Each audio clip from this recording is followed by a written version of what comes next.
साहब, ये कोई भी लोग जो मुसलमानों को इस तरह समझते हैं कि ये एक्सट्रीमिस्ट हैं,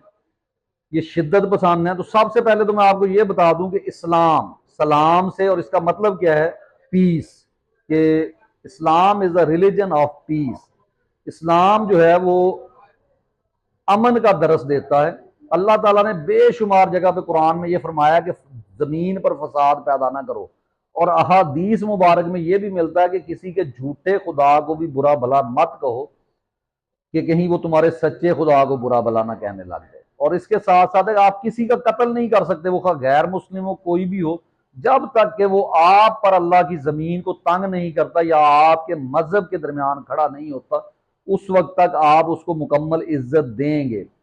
अब बात यह है कि सबसे पहले आपको यह बता दूं जी कि इंडिया और पाकिस्तान का जो दीन है, अगर हम कहें कि ये मुसलमान है वो तो मान ली जाए बात, लेकिन हम कहें कि रियल मुस्लिम्स हैं, ये मोमन हैं,